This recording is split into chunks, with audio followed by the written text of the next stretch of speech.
2030년 아직까지 한반도에 슈퍼 태풍이 상륙한 경우는 없었다.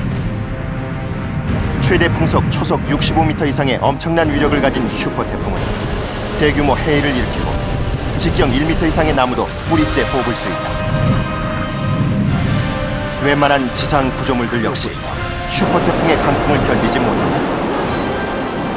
보통 태풍의 에너지는 히로시마 원폭의 약 10만 배. 슈퍼 태풍일 경우 그 위력은 상상을 초월하게 된다. 풍속에 따른 바람의 세기를 보면 슈퍼 태풍의 위력을 짐작할 수 있다. 초속 10m의 열대 저압부 바람, 모자와 신문이 쉽게 날아간다. 열대 폭풍이 되면 우산이 소용없게 되며 바람을 정면으로 안을 경우 몸의 균형을 잡기도 쉽지 않다.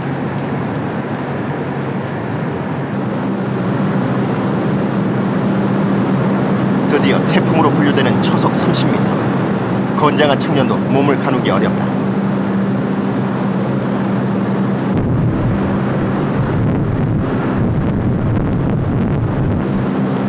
초속 65m 이상의 슈퍼 태풍이 되면 그 위력은 얼마나 될 것인가? 이런 슈퍼 태풍이 현실화된다면 그것은 재난이 아닌 재앙이 될 것이다. 어려운 점은 슈퍼 태풍이 개성이 있다는 점이죠. 바람의 피해가 큰 태풍이 있고 비 피해가 큰 태풍이 있습니다. 더욱 무서운 것은 어디서 어떤 것이 발생할지 모른다는 점입니다. 또한 태풍 경로의 정확한 예측이 불가능하다는 것도 두려운 것입니다.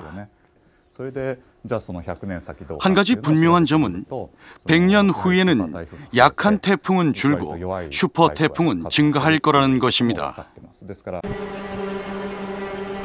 태풍의 생성에는 열 에너지와 수분이 필요하다. 태양에 의해 가열된 바다에서 발생한 수증기가 상승하여 구름이 되는데 이것이 정난운이다. 이 정난운 속의 수분이 응결 핵을 만나 물방울이 형성되고 이것이 비가 되어 내린다. 이 응결 과정에서 또다시 열이 발생하는데 이로 인해 새로운 정난운이 생성 겹쳐지면서 열대 폭풍 혹은 태풍의 형태를 갖추기 시작한다. 이것이 지구 자전의 영향을 받아 회전하면서 태풍의 일생은 시작된다. 최초의 태풍에 가장 민감하게 반응하는 곳은 괌의 미 공군 기지다. 괌 공군에게 태풍은 작전상 요주의 대상. 실시간 모니터링이 이루어지고 있다. 태풍 정보는 즉시 하와이의 태풍 감시 센터로 보고되고 세계는 이 정보를 공유하게 된다. Hi sir, it's Captain Lee here. I was just looking at the satellite. Looks like we got a circulation developing about.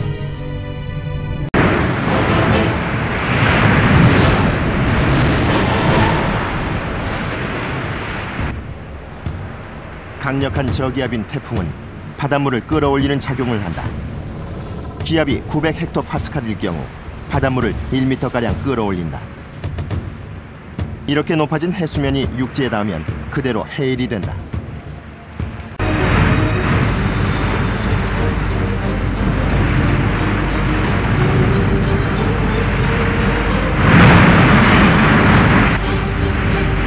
태풍에 의해 형성된 해일은 가장 큰 피해를 불러올 수 있다. 과연 해일의 위력은 어떨까? 해일 발생 과정과 그 위력을 알아보았다. 태풍이 발생하면 파도가 거세지기 시작한다. 먼 바다에서는 수심이 깊어 파고가 그리 높지 않다. 그런데 이것이 육지로 다가오면 그 높이가 높아진다. 해저 지형의 영향으로 파도가 위로 솟구치면서 파고가 높아진다. 이른바 천수 현상이다. 에너지를 아래로 분산시키지 못하고 위로 튀어오른 파도에 남는 에너지는 육지로 넘을 수밖에 없는데 이것이 바로 해일이 되는 것이다.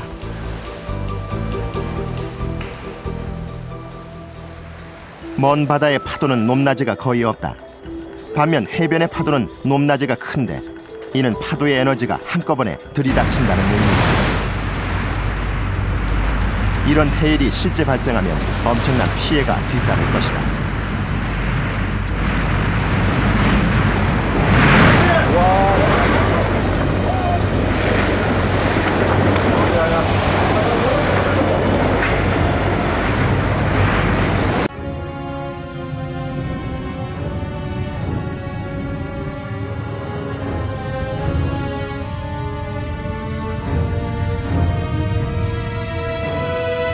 태풍이 몰고 온 비구름이 태백산맥에 걸리면서 강원도 지역의 북지성 폭우를 쏟아붓고 있다.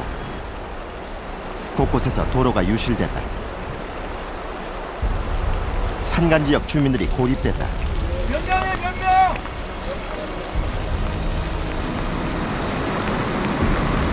구조대가 투입됐다.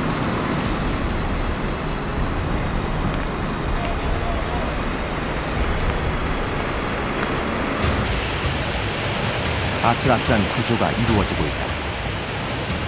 호우가 발생했을 경우 급류는 초속 3m 이상이 된다. 이때 사람에게 가는 압력은 거의 300kg. 무릎 높이만 차도 성인 남성이 견디지 못할 정도인 것이다.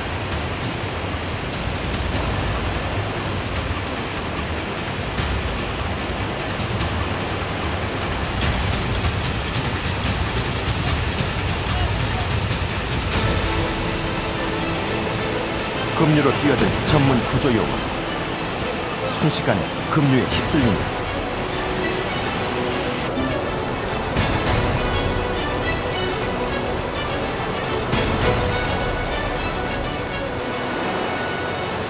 밧줄이 없었다면 참사가 일어났을 것이다.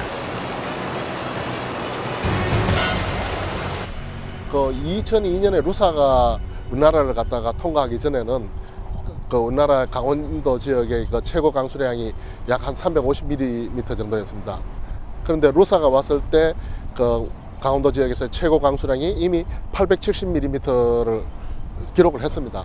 그러니까 앞으로 지구온난 현상이 계속된다면 앞으로 루사보다 더 큰 태풍이 올 가능성이 굉장히 많아집니다. 다시 말씀드려서 하루에 1000mm 온다는 걸 부인할 수는 없습니다.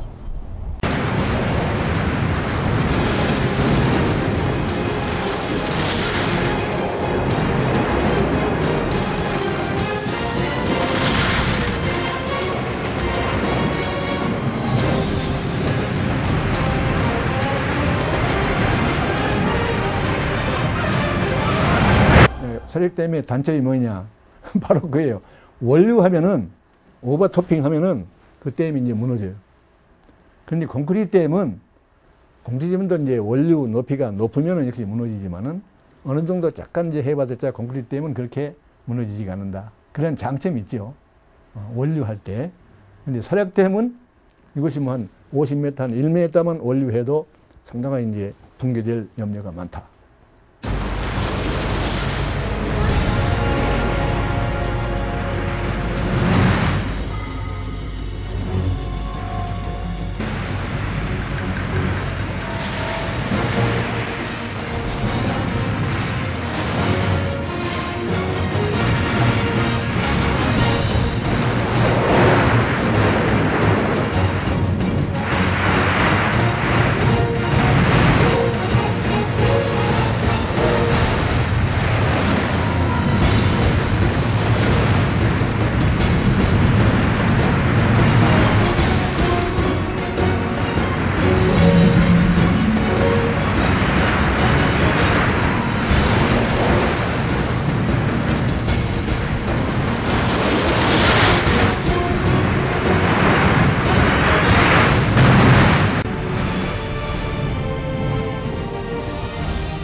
미국 같은 경우는 이제 거의 증가한다, 슈퍼태풍 많이 발생한다라는 결과가 많이 있지만 한국이나 일본은 또 북서태평양에 있는 나라들은 상당히 복잡한 요소들이 많기 때문에 결과가 반반으로 나눠지거든요.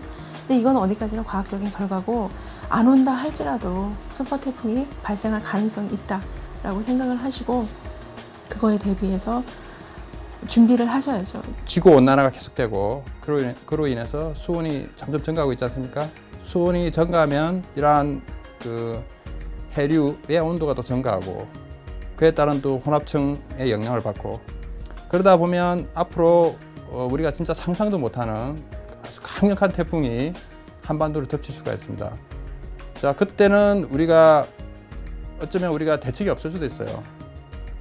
대비가 안 돼 있으면은 그런 태풍을 왜냐하면 미국 경우에도 보면 예측을 못했기 때문에 피해가 큰 거거든요.